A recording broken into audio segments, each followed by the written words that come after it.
Yo, good morning. What's good, people? Welcome to the show of my CD collection. This is part 51. But before I start, I want to say something that I actually posted a song called "Survival of the Night, Don't Be Scared" by MC Doja. Is an MC from Texas, Houston, Texas. Young kid. You know, pretty good, pretty dope. You know, I like him. You know what I mean. Good friend of mine too. You know, he actually rapped over one of my old beats, "Survival of the Night." I don't know if you guys remember that beat from years ago, but I remade it like sometime last year or the year before, and you know, just like made the beat and stuff like that, and like I posted it on my SoundCloud, and he was like, "Yo, let me get that beat," so I gave it to him. He blessed it, and then the results is right there. So hopefully you guys check it out, show some love. What you liked about, what you didn't like about it, let me know.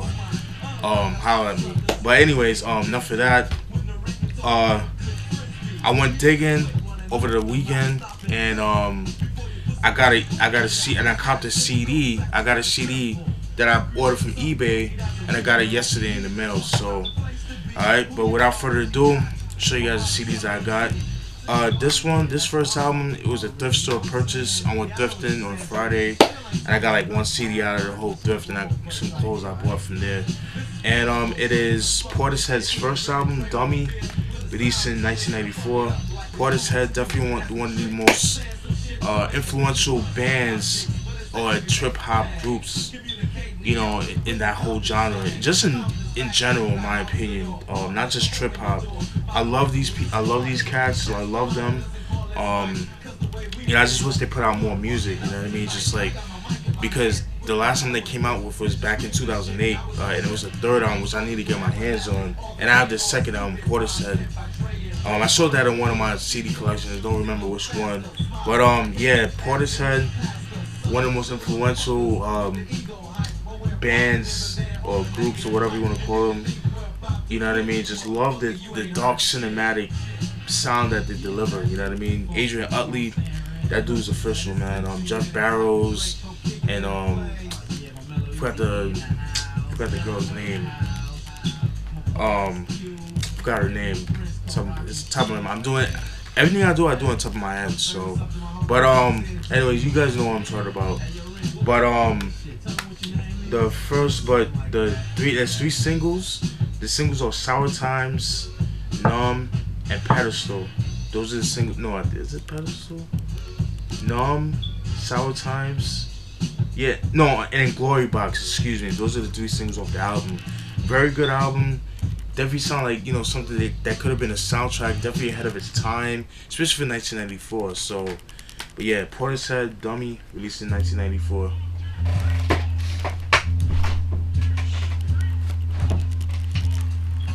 Excuse me, I'm washing my sheets and shit. Alright. Then we got Marc Dorsey's his first album, and I believe it's the only album he ever came out with.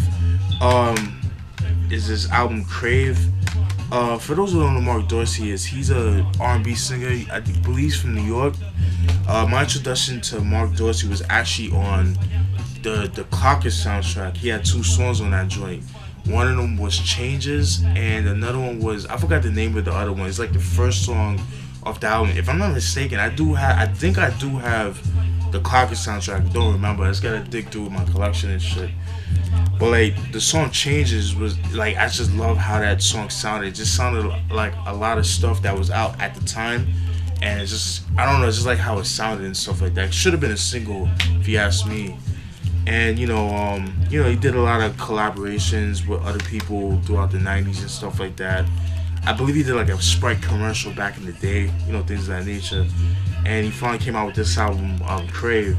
The singles, I believe there's two singles off this album, If You Really Want to Know, and the self-titled song Crave.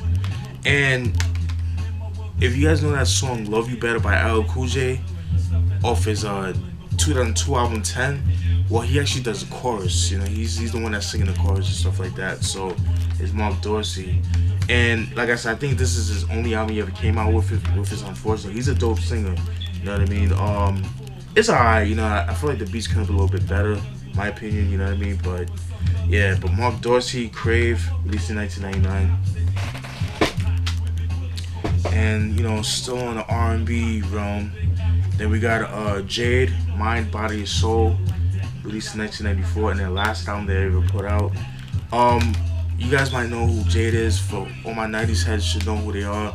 But for those that don't know Jade, they're an R&B group from Chicago. And they got their start back in the early 90s or something, late 80s, early 90s. And they know for songs like I Wanna Love You and Don't Walk Away, one of my all-time favorite songs, R&B songs. That song I Wanna Love You, if you've seen that movie, what's that movie? Clack with Kid and Play and Dougie Doug and Karen Parsons, who played Hillary in The Fresh Prince and stuff like that. There's a scene like at the end of the scene where they played their that Jeopardy movie, that the spin-off of Jeopardy or whatever, and then their school won. That scene where at the end of the movie when like Kid and his girl was like, yo, she was like, yo, if you ever do that again, I'll kick your ass. If you don't kiss me right now, I'll kick your ass. That song in the background, that's the song I Wanna Love You by Jade. So thought I'd just throw that out there. But anyways, and that was actually on the first album, Jade to the Max, which I have in my collection. But anyways, Mind, Body, and Soul, like it says, the second album and the last album they put out. It's 2 singles, 5432, Your Time Is Up, and Every Day of the Week, or the 2 singles off the album. A decent album, you know what I mean? Pretty good, when it comes to 90s R&B, I'm a sucker, so I just pick up anything, you know what I mean? Especially for the price, so I can't beat that. But yeah, Jade, Mind, Body, and Soul, released in 1984. Then we got Usher, his first album, Usher, subtitle song. You guys should know who Usher is. I'm not gonna get into who he is. Usher, this is when he started rolling with with Puffy, back in the day. And I think he was rolling with like Dallas Austin, like he was under the wing of Dallas Austin and stuff like that. I believe that Usher was like 15, 16 when he put this out, or 14. He was definitely a teenager. I think 16. I want to say 16. But yeah, man. Usher is his first joint. Very good album, in my opinion. One of my favorite albums from him. There's a couple singles. There's 3 singles off the album. Can You Get With It, Think of You, and The Many Ways. Those are the 3 singles. Very, very dope album. I've seen a lot of people kind of giving it mediocre reviews. I'm like, yo, the dude's 16. You know what I mean? Like, it's definitely on the vein of Candy, So For Real, groups like that vibe. Like, it's dope though. I fucks with it, man. Good album. Definitely captures mid 90s, back in the 90s, like came out in 94, so it definitely captures that sound, you know what I mean, that dope sound that I miss of R&B, you know what I mean. But this Usher self-titled album, released in 1994. Then we got my dude Prince with his Come album. Pause. I'm sorry, I had to throw that out there. Nah, but this is his 15th album. That's crazy. 15 albums by 1993, and he came out professionally back in 1978. So that tells you something. But anyways, this 15th album, there's a reason why he's in front of the cemetery, and it's 1958, the year he was born in 1993. There's a reason for that, and the reason is because this is when he retired his name. You didn't see the name Prince on his albums, his later albums. You started seeing like that symbol, that famous Prince symbol that you seen. It's kind of like the female sex symbol upside down. That looks like a cross, and it's like the male symbol that is like together, but it's like upside down, and and that's a symbol, and that's what he goes by. And that's when he started calling himself the artist formerly known as Prince. I know you guys heard that saying before. Well, this was the album that it was kind of like the beginning of that. So that's why it said 1958 to 1993, and that's what you got from that. I think no, it's not there.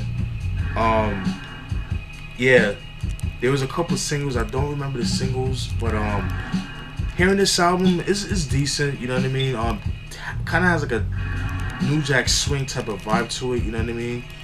And from what I understand, just looking up this album, these are like old songs from like from the early '90s that was like I guess leftover songs of one of his albums called The Gold Experience. I think it's called. Don't quote me on that, but it's decent. You know what I mean? Like me personally, I prefer Prince from like the '70s to like the early '80s. That's just my favorite era of Prince. Like pretty much from 1970 to like when he was with the Revolution. That's like my favorite era of Prince. Like I just love that was to me when he was in his prime. His other stuff was cool, you know what I mean? But like it's kind of hit and miss. But I still fucks with Prince. Like he's definitely an innovator. Like he definitely a breath of fresh air, man. Like he never makes the same album over and over. You know what I mean? He always comes with something different each album, which is what I like about him. But yeah, Prince Come, released in 1993. I'm sorry, 1994. Sorry about that. 1 second.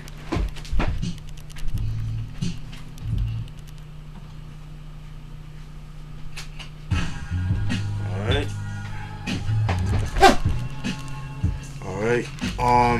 Then we got Q-Tip's second album. Me personally, I'll call this his third album, and I'll explain why in a second. But this is Q-Tip's third album. Came out in 2008, and known for singles like Getting Up, Move, and Life Is Better featuring Nora Jones. The reason why I say this is his third album is because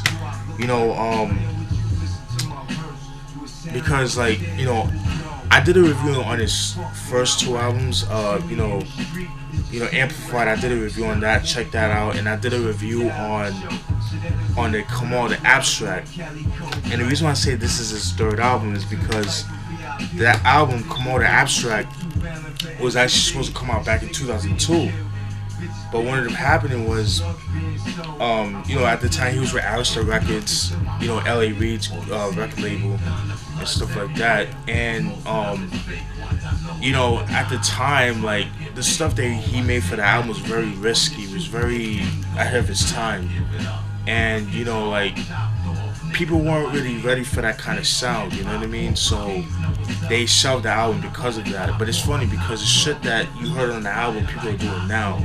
So I think people need to give Q-Tip his props, you know what I mean? But it's unfortunate, you know what I mean? But luckily the album came out back in 2009. I did a review on that joint, so definitely check that out. It's in my channel somewhere. Just don't remember what number, but I did do the review of it. I think sometime last year, and as well as Amplified. So finally got this joint. Definitely stay tuned. I'll definitely be doing a review on this. Not sure when. I got a lot of albums to cover, a lot of videos to do. But yeah, Q-Tip The Renaissance, released in 2008. Excuse me. Then we got Juvenile's 400 Degreez. This is his third album, released in 1998. Yeah, 1998. I have his first two albums, Being Myself. This is before when he was with Cash Money Records. He was with Warlock Records. He was like independent and stuff like that. He's like his own. He was Dolo pretty much. I have that. I have to do a review on that. And I have his Soldier Rags album, which was a dope album. I have to do a review on that too. And got his third album. 400 Degreez. Everybody should know who Juvenile is. Part of Cash Money. He's part of the Hot Boys and stuff like that.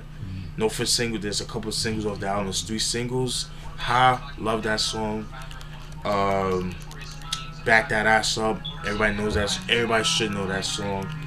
And Follow Me Now, which was like the last single off the album. Yeah, man. Finally got this joint. Got it for a decent price. You should go for a good price on FYE. So yeah, Juvenile. Oh, and by the way, from the Marc Dorsey album all the way to now is FYE purchases. So forgot to mention that. But yeah, Juvenile 400 Degreez, released in 1998. Some water.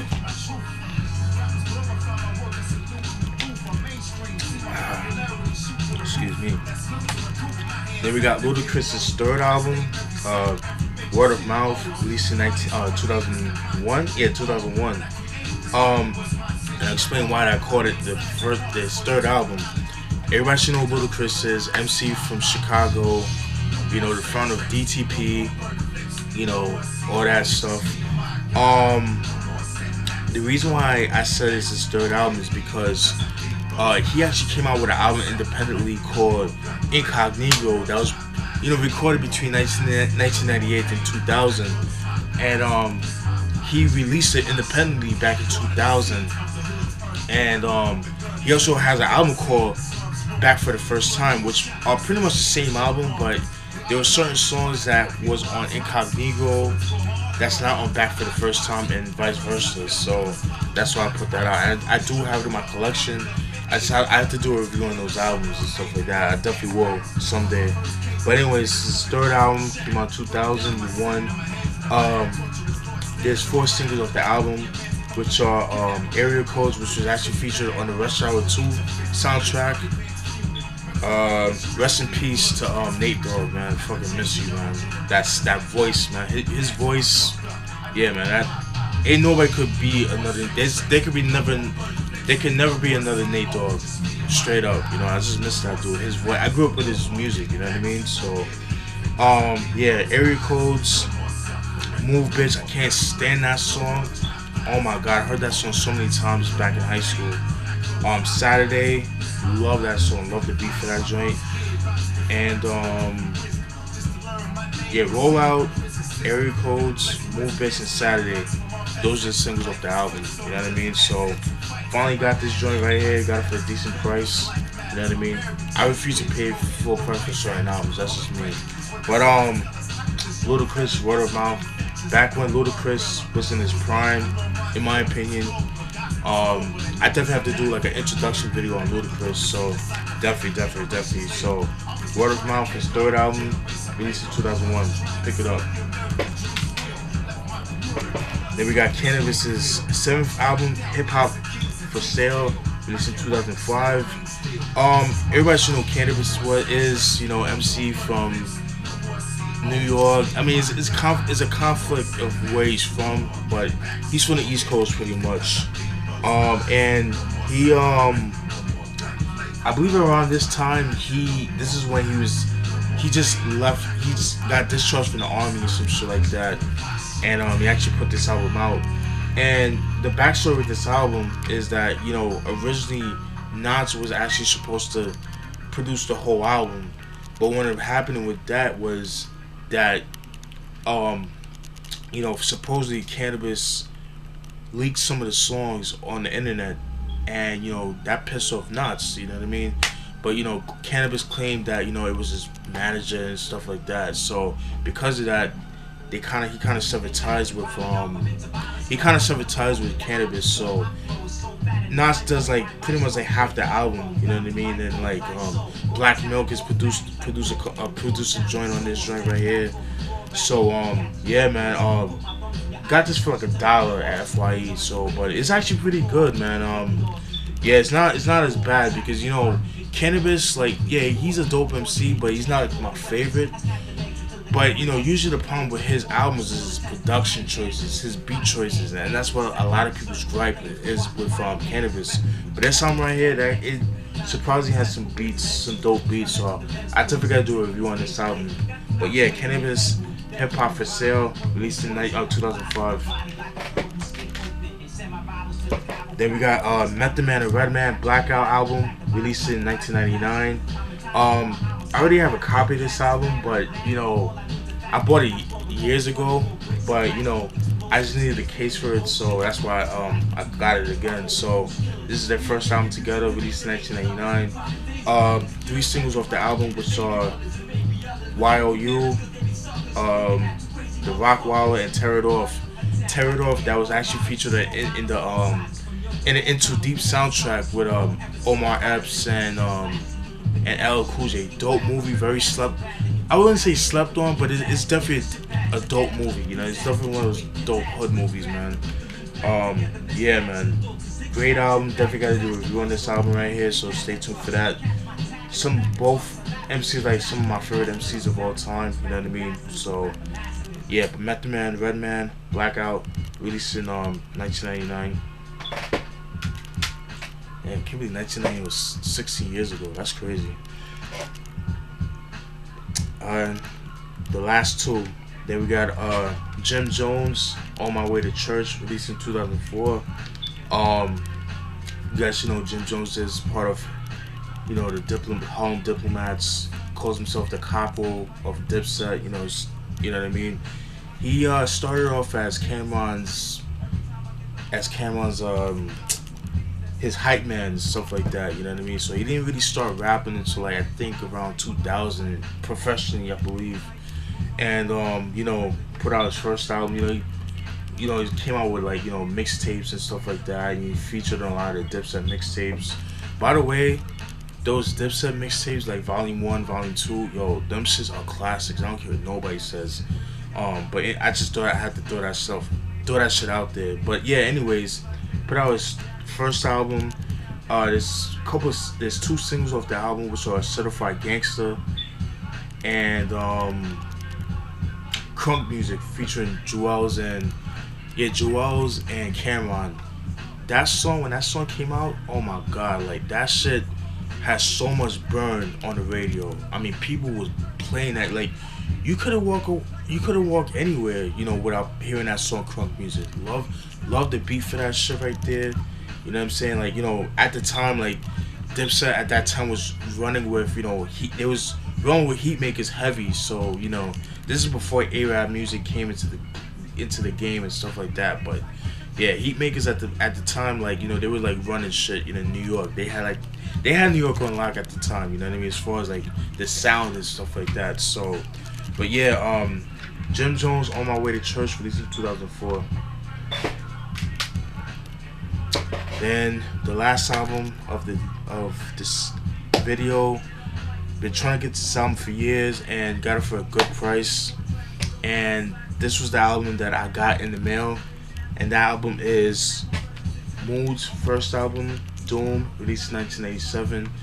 For those who don't know who Mood is a group from Cincinnati, Ohio, which consists of Main Flow, Jason, DJ High Tech. Yes, the same High Tech of you know, Reflection Eternal with Talib Kweli. And I would say Talib Kweli, you know, because you know, and it's funny too, because this album actually launched the careers of DJ High Tech and Talib Kweli. So in other words, this is where Talib Kweli got his start with, you know what I mean? They put out a single back in 1994 called Hustle on the Side, which you can find on YouTube. There's a video for that. Pretty dope video, pretty dark, pretty dope song too. And you know, they put out a couple joints in the underground, and then they finally put this joint out under Blunt Records. You know, Blunt Records is home of Mike Geronimo, Royal Flush, which I need to do a review on Royal Flush's Ghetto Millionaires. Stay tuned for that. And I did a review on Mike Geronimo's two albums, his first two albums and stuff like that. So anyways, getting back to this joint right here, the only single of this album is Karma. There's a video for that, and I believe Secrets of the Sand was a single too, if I'm not mistaken. And Millennium is what? No, Millennium was like the B side of Karma, but Secrets of the Side was actually a single too. But it was like a underground single, and I don't think there was a video for that. But yeah, Doom by Mood, released in 1997. Glad to own this joint right here. And that's it, folks. Hope you guys enjoyed that video. Stay tuned for more videos. Like I said, check out my new song that I posted on my channel called Survivor of the Night, Don't Be Scared, by my dude MC Doza. And also check out the song that I put out with MC Shinobi, Set It Off, featuring SB Metrics, excuse me. If you check both of those songs, let me know what you guys think. Yeah, man, and that's it, folks. Stay tuned for more videos. Peace.